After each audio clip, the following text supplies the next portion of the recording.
바울이 이제 고린도 전서를 쓰면서 1장에서부터요, 하나님의 교회 구성원들을 이제 그리스도 예수 안에서 거룩해지고 성도로 부르심을 받은 사람들 이라고 불렀습니다. 그것이 교회고 그리스도인의 이제 본분, 신분 이라고 하는 것인데요. 비단 이제 고린도 전서에서뿐만이 아니라 바울은 로마서, 빌립보서 등 자신의 편지들에서도 하나님의 백성을 성도라고 부릅니다. 제 초등학교 때 친구 중에 이름을 성도라는 이름을 가진 친구가 있었는데 그 친구가 성도가 이 한자인지는 모르겠습니다만 같이 막 골목에서 야구하고 했던 그런 친구였거든요.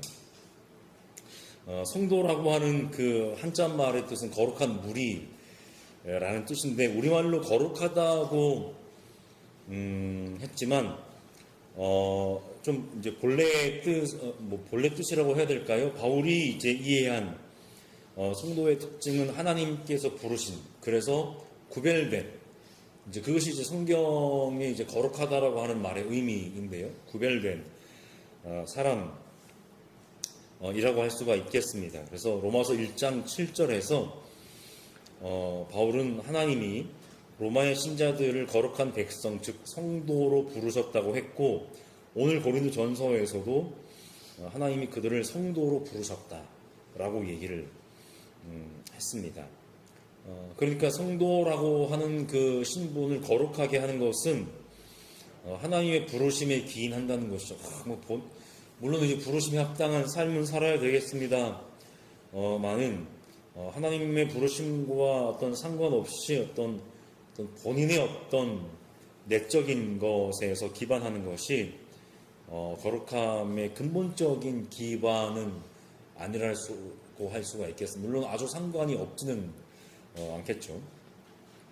오늘 본문에서는 고린도전서 에서 성도라는 표현이 두 번째 사용된 부분인데요. 아까 처음에 말씀드렸던 것처럼 1장에서 한번 얘기를 했고, 오늘 본문 6장에서 바울이 성도라는 표현을 이제 두 번째로 사용하면서 바울은 이 성도의 모임으로서 이제 교회 공동체가 어떠해야 하는지를 계속해서 이야기하고 있습니다.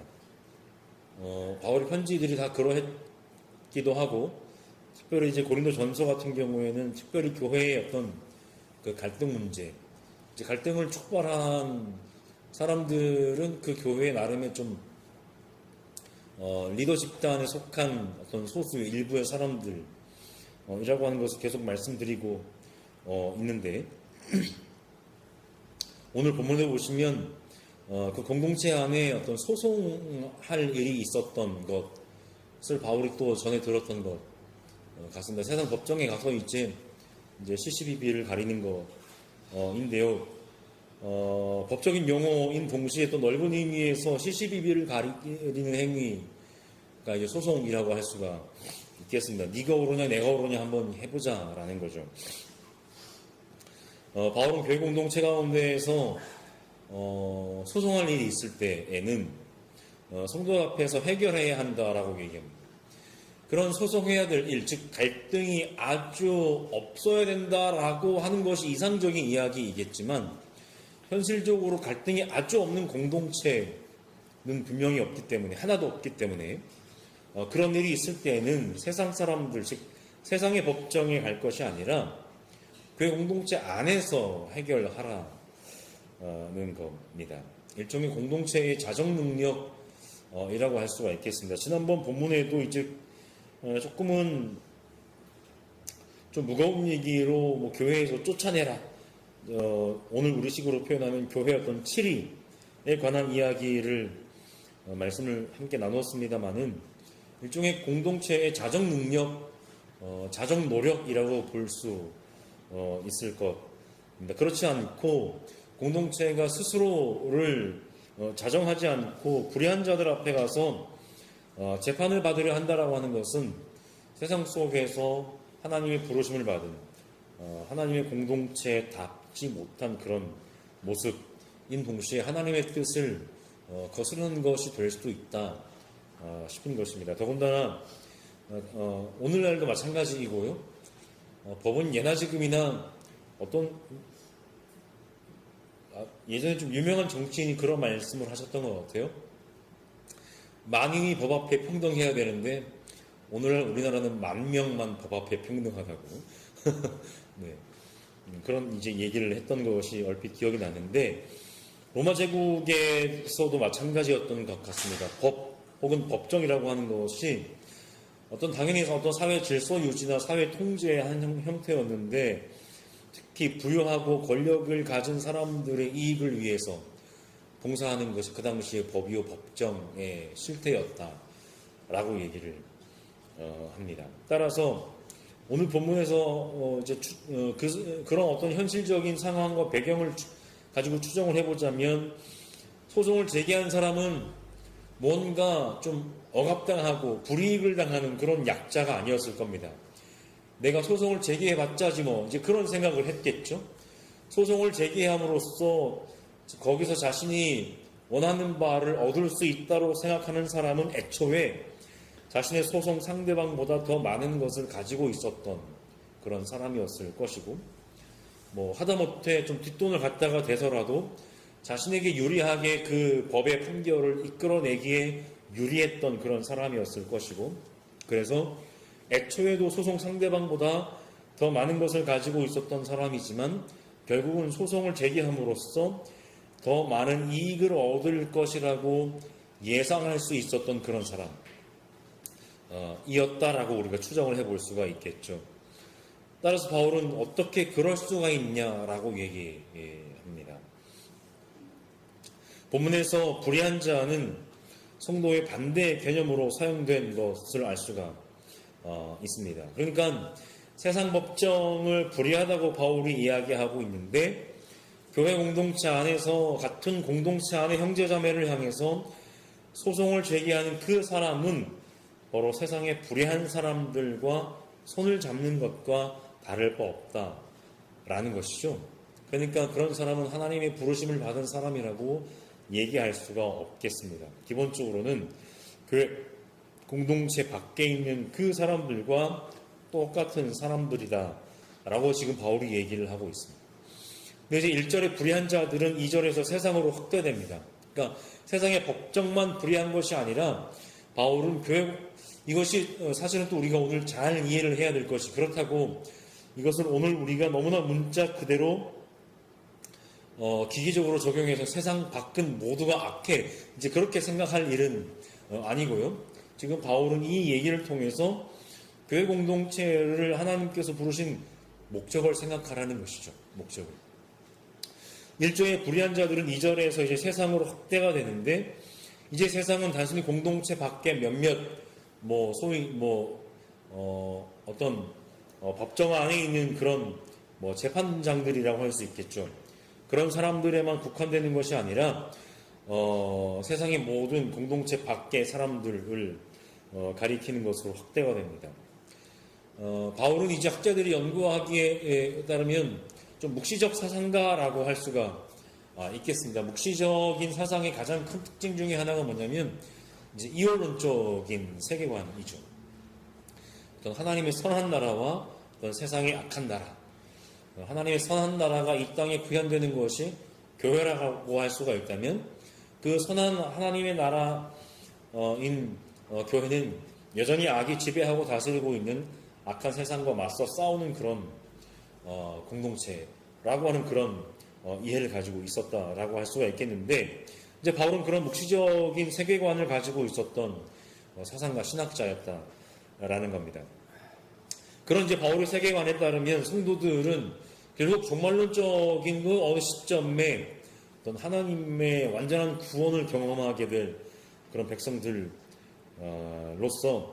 하나님과 함께 세상과 싸우고 세상을 심판하는 공동체라는 것입니다. 따라서 공동체는 세상을 심판해야 되기 때문에 그 세상과는 또 다른 차원의 어떤 그런 삶의 모습이 요구된다라고 할 수가 있겠습니다. 공동체가 세상을 심판하는 주체가 된다는 것은 바로 세상을 뛰어넘는 윤리적 도덕적 자격을 가지고 있어야 한다는 것을 뜻하죠. 여기서 바울이 말하는 심판은 법적인 뜻으로 판결해서 좀 죄를 정한다라는 기본적인 의미도 가지고 있고 여러 어떤 가치 판단적인 측면에서도 그러한 판단한다라고 하는 의미를 가지고 있다라고 할 수가 있겠는데 심지어 3절에 보시면 바울은 교회가 세상만 심판하는 것이 아니라 천사들도 심판하는 권한을 가지고 있다라고 얘기합니다. 왜냐하면 교회 공동체는 바로 하나님의 자녀들로 이루어진 구성원 원들의 모임이기 때문입니다. 그러니까 천사라고 하는 것은 그냥 일종의 영적인 존재라고 할 수 있을 뿐 그들이 우리보다 어떤 우월한 지위에 있는 그런 존재라고 얘기할 수가 없다라고 하는 것이죠. 어쨌든 교회 공동체는 그렇게 세상뿐만이 아니라 천사들도 심판하는 권한을 가지고 있다라고 바울은 이해하고 생각했는데 이것은 바울이 가지고 있었던 바울만 그러한 것은 아니었고 그 당시에 많은 사람들이 그런 묵시적인 세계관을 가지고 있었다라고 하는 것을 우리가 알 필요가 있겠습니다. 그 가장 큰 특징이 이제 이원론적인 세계관. 그러나 이제 오늘날 우리는 또 그런 나름의 어떤 묵시적인 세계관, 하나님의 어떤 종말의 때를 기다리는 그런 믿음을 가지고 살아가야 될 필요가 있는 것과 동시에 기계적으로 모든 것을 소위 기계론적인 이원론적인 세계관을 가지고 살 필요는 분명히 없겠습니다. 성경도 분명히 하나님이 교회 밖에 있는 사람들을 이제 구원하시기를 원하신다라고 말씀을 하고 있는 것과 같이 오늘 우리 교회는 그런 좀 넓은 마음을 가지고 살아가야 될 필요가 있다는 것이죠. 어쨌든 여기서 바울이 말하고자 하는 바는 분명합니다.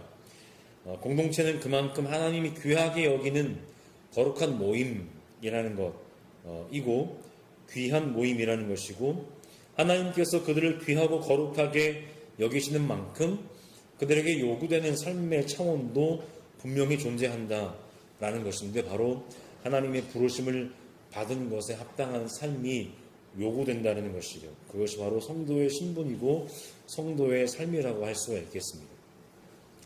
바울은 이제 다분히 의도적으로 공동체의 일부 사람들을 부끄럽게 하려고 말을 이어갑니다. 지금까지는 공동체와 하나님이 부르신 공동체와 공동체 밖을 대조해서 바울이 얘기를 했다면 이제는 다분히 상당히 공격적인 말투로 공동체 내부를 향해서 그의 날카로운 말을 이어갑니다.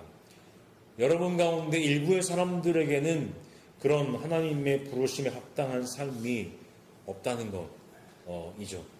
성인 군자가 되라는 말이 아니라 모든 것에 완벽한 사람이 되라는 말이 아니라 기본적으로 하나님이 부르신 사람다운 그런 삶이 여러분 가운데 일부에게서는 찾아볼 수가 없다라는 겁니다. 그래서 부끄럽게 하기 위해서 이런 말을 한다는 것이죠. 또 한 분이 또 생각 납니다. 아까 그분과 아마 성이 같으신 것 같아요. 네. 이 부끄럽게 한다는 뜻의 단어는 신약 성서 가운데 고린도 전서에만 2번 사용되었는데요. 고린도 공동체의 상황과 그에 대한 바울의 마음이 너무나 잘 드러나 있다라고 할 수가 있겠습니다. 바울은요, 그러니까 때로는 좀 이렇게 좀 애들러서 표현을 하기도 하고, 때로는 참 이제 잘 다독거리기도 하지만, 때로는 되게 날카롭게 부끄럽게 하기 위해서 노골적으로 그렇게 말을 하기도 합니다. 참 바울의 뭐라고 해야 될까요? 정확한 성격이라고 해야 될까요? 하나님은 이제 사람을 성격대로 쓰시는 것 같아요. 그러니까 그들을 부끄럽게 하려는 바울의 목적은 이어지는 질문에서 적나라하게 드러납니다. 바울이 이렇게 묻습니다. 묻지만 이것은 질문이 아니죠. 말 그대로 여러분을 아주 얼굴이 새빨갛게 하기 위한 날카로운 말이라고 할 수가 있겠습니다. 여러분 가운데는 신도 사이에서 생기는 문제를 해결하여 줄 만큼 지혜로운 사람이 하나도 없습니까? 라고 묻습니다. 이 질문을 통해서도 바울은 지금까지 얘기했던 고린도 공동체 안에서 자신의 지혜를 자랑했던 이들을 향해서 부끄럽게 하는 그런 질문을 말하고 있다고 할 수가 있습니다.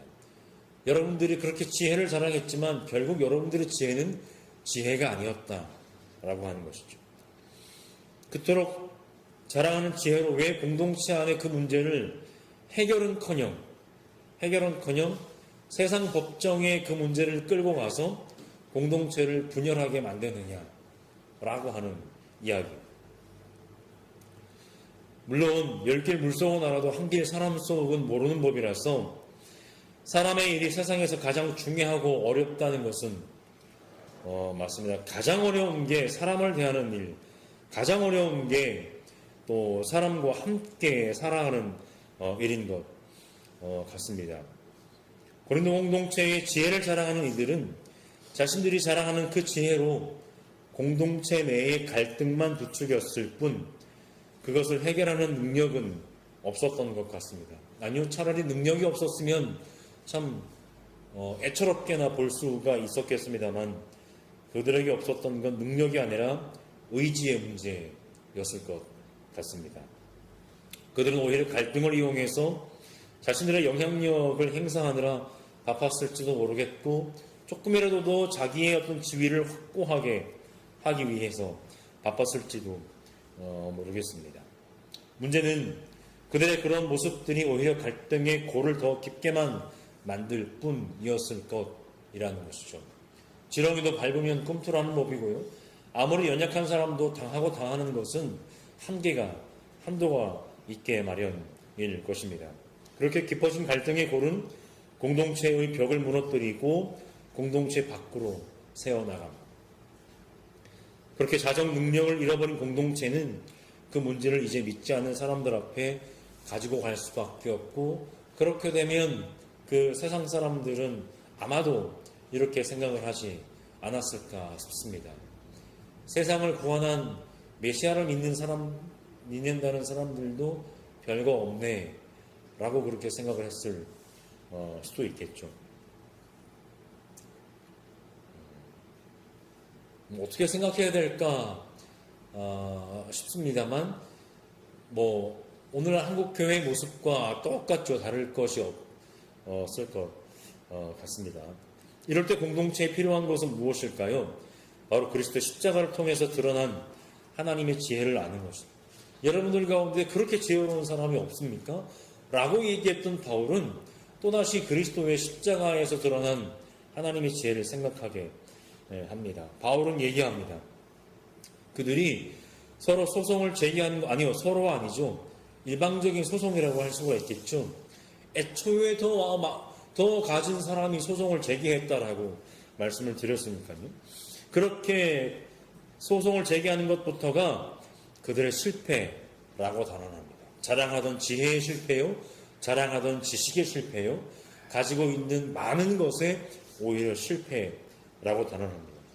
물론 문제는 해결하면 될 일이지만 애초에 그런 문제가 생겼다는 것부터가 문제라는 것이죠. 바울이 좀 과격하게 얘기합니다. 문제가 없는 공동체가 없지만 그런 문제가 생겼다는 것부터가 문제라고 하는 것. 이게 무슨 말장난인가 싶습니다. 그런데 그 문제가 누구에게서부터 생겼냐라고 하는 것이죠. 기꺼이 그 문제를 없는 것으로 만들 수도 있었고 그 문제를 좀 폭넓은 마음으로 해결할 수도 있었던 사람들로부터 그 문제가 생겼기 때문에 문제라는 것입니다. 물론 바울의 진단이 좀 과격한 면이 없지는 않겠습니다만 세상에 사람이 모인 곳치고 문제가 없는 곳은 없기 때문이죠. 어쩌면 이어지는 바울의 말이 그 과격한 진단에 대한 진한 아쉬움의 표현으로 그래서 더 들리는 것 같기도 합니다. 바울이 이렇게 얘기하죠. 왜 차라리 불의를 당해주지 못합니까? 왜 차라리 속아주지 못합니까? 이것은 지금 연약한 사람들에게 하는 이야기가 아니죠. 교회 공동체에 나름대로 리더 집단에 속한다고 하는 그 일부의 사람들에게 얘기하는 겁니다. 여러분들이 생각하는 그 부조리는 사실은 부조리가 아니라는 것이죠. 여러분들이 지금 속아 넘어가고 있다고 하는 것은 사실은 속아 넘어가고 있는 그런 상황이 아니라는 것입니다. 어쨌든 그럼에도 불구하고 불의를 당하고 속아주는 것, 그것이 극단적으로 드러난 곳이 바로 어디입니까? 바로 예수 그리스도가 달려 돌아가신 십자가라고 하는 것이죠. 불의한 이들에 의해서 십자가에 달리시면서도 예수께서는 그들의 죄를 용서해 주실 것을 기도하셨다라는 것을 우리는 잘 알고 있습니다. 하지만 그런 고린도 공동체에는 불의를 당해주고 속아주기는 고사하고 오히려 불의를 행하고 반대로요. 불의를 행하고 속여 빼앗는 자들이 있습니다. 정의든 불의든 그런 가치 판단이 쉽게 역전되는 것은 너무나 많이 일어나는 일이죠. 오늘 우리의 사회, 정치, 경제 어느 곳에서도 지금 너무나 적나라하게 드러나고 있지만 정의롭지 않은 자들이 정의를 이야기하고 공평하지 못한 사다리를 통해서 기득권층에 있는 사람들이 공평과 공명정대 그런 것들을 이야기합니다. 참 아이러니한 일이죠. 그것도 공동체 외부의 사람들을 향해서 외부를 향해서는 그래도 된다는 말씀은 아니고요. 공동체 외부의 사람들을 향해서 그런 행동을 하는 것이 아니라 공동체 같은 식구들에게 그런 일을 하고 있었습니다. 바울은 그런 자들을 향해 불의한 사람이라고 부릅니다. 애초에는 교회 공동체 밖이 불의하다고 얘기했던 그 바울이 교회 공동체 안에 그런 불의한 사람들이 있다라고 그렇게 얘기합니다. 다시 말씀드리지만은 오늘 바울은 교회 공동체 내에서 나름대로 리더 그룹에 속해 있다고 하는 일부의 사람들을 향해 이야기를 하고 있습니다.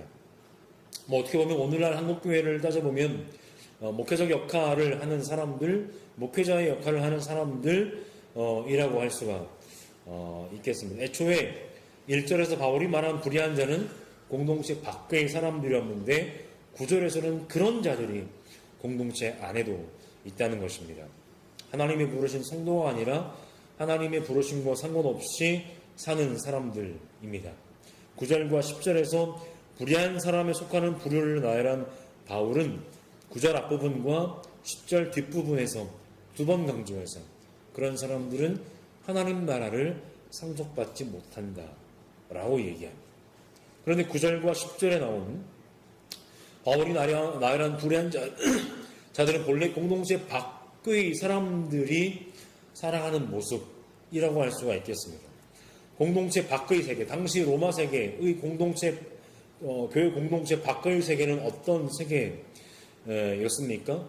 그들이 특별히 윤리, 도덕적으로 나쁜 사람들이 모인 어떤 곳이었다거나 그런 곳이 아니었습니다. 그들도 나름대로 인간적으로는 이렇게 좀 표현 어떻게 해야 될지 모르겠습니다만은 나름대로 고귀한 가치를 이야기하고 그것을 따라서 살아가려고 하는 그런 사람들이었습니다. 단 한 가지 차이가 있다면 예수 그리스도의 이름으로 모인 공동체는 참된 신이신 하나님의 이름으로 모이고 하나님의 뜻을 따라 살아가려고 하는 그런 사람들의 모임이었다면 공동체 밖은 그런 하나님이 아닌 온갖 우상 숭배에 빠져 있는 그런 세계였다라고 하는 것이죠. 그러니까 바울이 얘기하는 것들을 단순히 어떤 인간적인 차원에서의 어떤 항목들로 읽어야 하는 것이 아니라 우상 숭배와 이 일들을 연관해서 우리가 읽을 필요가 있다라고 하는 것이죠. 고린도전서 3장의 집을 짓는 비유에서도 바울은 기초이신 그리스도 위에 어떤 사람이 어떤 재료로 집을 짓든지 마지막 때의 불에 드러날 것이라고 얘기하면서 나름의 그리스도의 기초 위에 집을 짓는다고 살아가지만 여러 가지 연약함과 좀 뭐라고 해야 될까요? 부족한 모습들이 그 가운데 분명히 있을 수 있기 때문에 그 작품은 타버리고 성회를 볼 수는 있어도요. 마지막 때에 불에 드러날 얘기하면서요. 그러나 그 사람만큼은 불속을 해치고 나오도 힘들겠지만 결국 구원은 받을 것이다 라고 이야기하고 있는 것을 우리가 함께 살펴보았습니다. 하지만 오늘 본문에서 바울은 우상 숭배와 연관되어 있는 불의한 사람, 그런 사람은 하나님 나라를 상속받을 수 없을 것이라고 분명히 말합니다.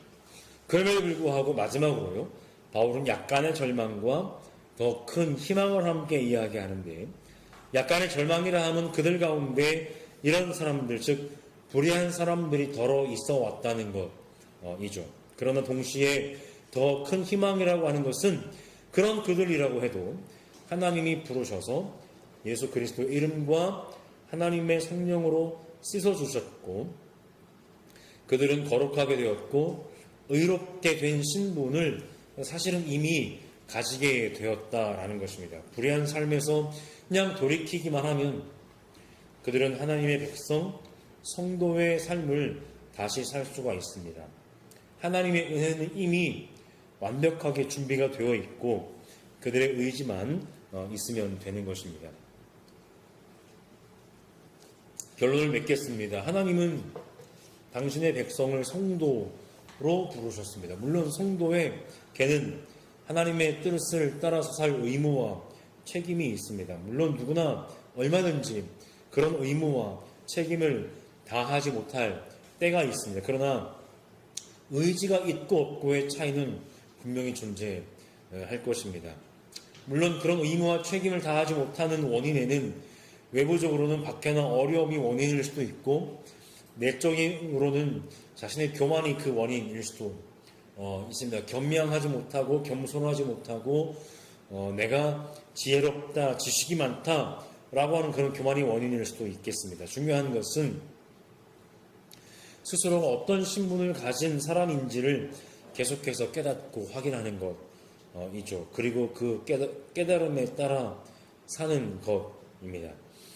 다른 사람에게 소송을 거는 것이나 온갖 우상을 숭배하는 것, 오늘은 이제 크게 두 가지 문제를 이야기하고 있다고 볼 수 있을 것 같은데, 연약한 사람에게 소송을 거는 것이나 혹은 온갖 우상을 숭배하는 것이나 그 두 가지의 공통점은 무엇입니까? 바로 자기만 위하는, 자기만 생각하는 이기심이 그 밑에 자리하고 있다는 것이죠. 조금만 생각해보면 금방 알 수가 있을 것 같습니다. 그런 사람은 지혜롭지도 않을 뿐더러 성도라 불릴 수도 없다라는 것입니다. 성도는 하나님을 사랑하고 이웃을 사랑합니다. 물론 자기 자신도 사랑하듯 내 몸과 같이 사랑해야 할 것이지만, 그러나 백번양보에서 이기적인 사랑이라고 해도 그것을 밑거름 삼아 이타적인 사랑으로 삶의 방향을 옮기는 것이 성도입니다. 불의를 당하고 속임을 당해도 성도라는 기본적인 신분은 사라지지 않습니다. 그 성도라고 하는 사람은 어떤 사람입니까? 빼앗길지언정 빼앗지 않습니다. 그런 이들이 하나님 나라를 온전히 상속받을 수 있습니다. 오늘 우리도 모두가 그런 성도의 삶을 살아갈 수 있기를 간절히 소망합니다.